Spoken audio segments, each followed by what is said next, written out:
Hello बच्चों, वंदे मातरम, जय Shri Krishna. Meet for NEET में आपका स्वागत है। और जैसा हमने बताया था, आप देखेंगे भी, थोड़ा समय आप रुकिए। हमारे यहाँ के रिजल्ट जब आपके सामने पहुंचेंगे तो आपको लगेगा कि हमारी बातों में दम था। तो अब हम शुरू करते हैं।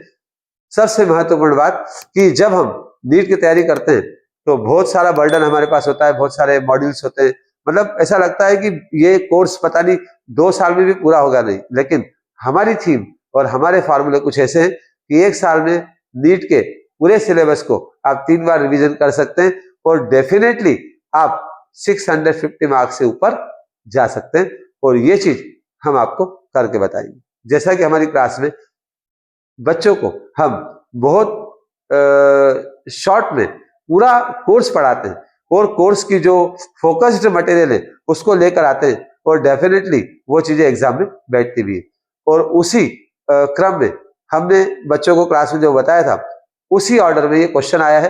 हालांकि ये क्वेश्चन बहुत सरल है, जैसा हमने बताया था ये क्वेश्चन उससे भी बहुत सरल है। ये आपका चैप्टर 4 का मूविंग चार्ज वाला क्वेश्चन है। और देखिए कितना सरल क्वेश्चन है। नीट के अंदर जो बच्चे फिजिक्स से घबराते हैं ये उनको भी समझ में आएगा।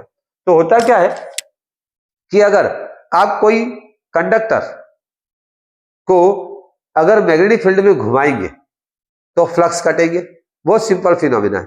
और फ्लक्स कटेंगे तो कंडक्टर में इलेक्ट्रोमोटिव फोर्स इंड्यूस्ड हो जाएगा। इसको हम बोलते हैं इलेक्ट्रोमैग्नेटिक इंडक्शन। क्लियर?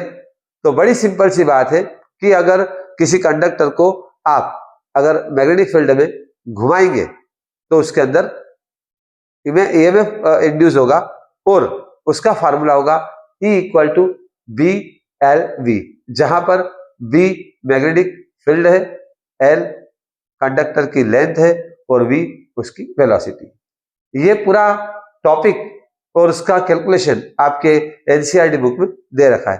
तो जब आप बुक खोलेंगे तो आपको वो पूरा पिक्चर मिलेगा और उसके अंदर शर्त क्या होगी, आपको ज्यादा गहराई में नहीं जाना है, बस इतना याद रखना है कि अगर फील्ड परपेंडिकुलर है और आपका कंडक्टर इस तरह से चल रहा है तो ये फील्ड की जो लाइन है, फ्लक्स जो है वो इसके थ्रू कटेगा, तब ही इंड्यूस्ड ईएमएफ प्रोड्यूस होगा। अगर फील्ड की डायरेक्शन में ये कंडक्टर चलेगा तो ये फ्लक्स क्रॉस नहीं होंगे और इंड्यूस्ड ईएमएफ नहीं बनेगा। ये क्लियर कट एक छोटा सा कंसेप्ट है और उसी कंसेप्ट का यूज इस क्वेश्चन में किया है। देखिए हम क्वेश्चन पढ़ते हैं। और रेक्टेंगुलर वायर लूप, ये आपका रेक्टेंगुलर वायर लूप है। Of side 8 centimetre and 3 centimetre. तो जाहिर है कि ये साइड आपकी 3 सेंटीमीटर है और ये साइड 8 सेंटीमीटर है। विथ अ स्मॉल कट, यहां पर एक छोटा सा कट है, इस तरफ कटा हुआ है। ये is moving out of a region of uniform magnetic field. और हम इसको बाहर की ओर ला रहे हैं, मूविंग आउट, फील्ड से बाहर ला रहे हैं। अब फील्ड कैसा है? Field of magnitude 0.3 tesla directed normal to the plane of loop. अब देखिए ये प्लेन ऑफ लूप है और फील्ड या तो ऐसा है नॉर्मल, मतलब इस प्लेन के नॉर्मल, या फिर फील्ड बाहर की ओर है नॉर्मल, मतलब फील्ड नॉर्मल है टुवर्ड प्लेन ऑफ पेपर या away from the plane of paper, जो भी है पर नॉर्मल है। नॉर्मल है, कंडीशन पूरी होती है और इलेक्ट्रिक मतलब इंड्यूस्ड ईएमएफ प्रोड्यूस होगा इस कट में। अब ये हो गया। अब वो लूप चल कैसे रहा है? तो the EMF developed across the cut, तो इस कट में ईएमएफ डेवलप हो गया। ठीक है। If velocity of the loop is 2 centimetre, मतलब ये लूप इस तरह से बाहर आ रहा है और इसकी वेलोसिटी है 2 centimetre per second, is in a direction normal to the shorter side. अब ये शॉर्टर साइड है, ये ऐसी है और अगर मैं ऐसा चलूंगा तो वेलोसिटी की डायरेक्शन ऐसी हो गई और ये मेरी साइड ऐसी हो गई, ये दोनों परपेंडिकुलर हो गई। क्लियर? ये मेरी डायरेक्शन ऑफ साइड है इस तरह से, और अगर ये ऐसा चलेगा तो वेलोसिटी की डायरेक्शन ऐसी है। तो साइड की डायरेक्शन ऐसी हो गई, ये हो गई, वेलोसिटी ऐसी हो गई, तो ये दोनों आपस में परपेंडिकुलर। ठीक है। और हम जब इसको बाहर निकालेंगे तो यहाँ पर इंड्यूस्ड ईएमएफ प्रोड्यूस होगा। ये आपका क्वेश्चन का एक्सप्लेनेशन हो गया। अब हम क्वेश्चन को सॉल्व करते हैं। तो क्वेश्चन को कैसे सॉल्व करेंगे?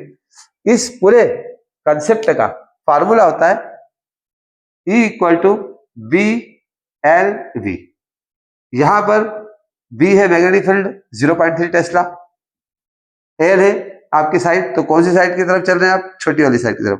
तो आपके कंडक्टर की लेंथ हो गई 3 सेंटीमीटर। 3, इसको आप मीटर में चेंज कर दो। वेलोसिटी है 2 सेंटीमीटर पर सेकंड को आप मीटर पर सेकंड में चेंज कर दो। बस 3 3 जा 0.9, 9 2 जा 1.8 इंटू 10 पावर -2 और -2 -1।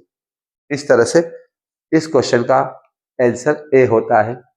अगर आप एनसीईआरटी की बुक ध्यान से पढ़ते हैं तो आप ये मान के चलो कि फिजिक्स के 45 क्वेश्चन में से 40 क्वेश्चन आप बड़ी आसानी से लगा लेंगे।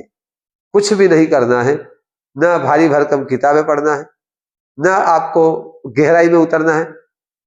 बस बहुत सरल तरीके से आपको एनसीईआरटी की बुक्स पढ़ना है। कैसे पढ़ना है उसके आइडियाज हम आपको बताएंगे।